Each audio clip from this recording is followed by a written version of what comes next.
I'm gonna make this post before I go and get after it and lifting these weights. I just made a post about my son and my grandson and how if you have the courage to lay with a woman, you should have the courage to lay the foundation and be with her to raise your children. In that instance, I use my son because of the horrible rates of African American men and in the criminal justice system, and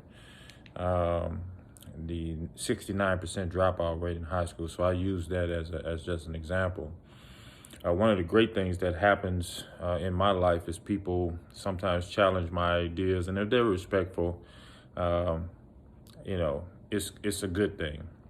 I just had a guy in my inbox, and he said, you start right off, he said, "Sir, please don't delete me." But I got a question. He said,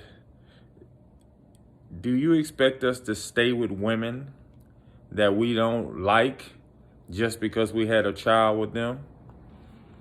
And I said, "Staff Sergeant, let me ask you a question. How long you been in the Army?" He said, 14 years. I said, "Do you like it?" He said, "No, not really. It's a lot of prejudice, a lot of discrimination and racism. And, you don't feel free." He wasn't making the connection. So I said, "Isn't it amazing that you can stay in a job for 14 some odd years and don't like it, but you can't stay with the baby's mother to ensure that that baby has a better life than you?" He said, "Oh, sir, that's not the same. That's not the same." And then as it pushed further in his head, he said, "That's deep. I never thought of it that way."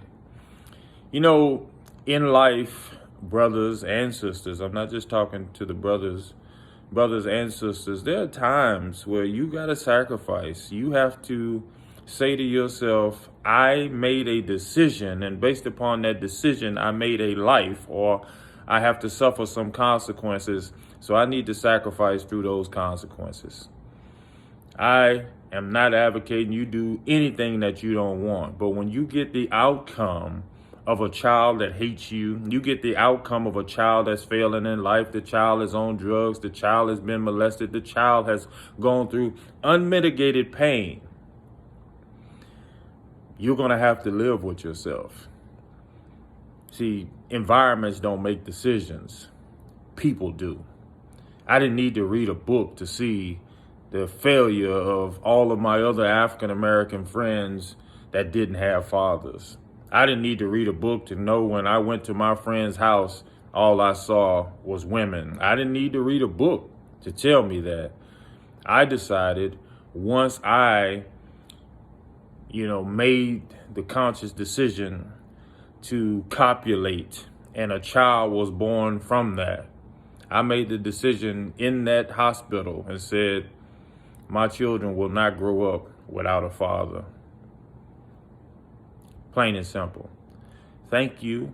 I'm about to go and get it in, as always, trying to keep myself motivated. I hope these messages are not to debase or denounce anyone. I hope these messages help you, because that's my paradigm in life. That's who I am. I want to help people through my life. And if it's helping you, I am a very happy man. I'm going to inspire until I expire. And in the words of my great mentor, whom I've never met, I only read his books and looked at his movies, I'm young, I'm pretty, and I can't possibly be beat. I must be the greatest.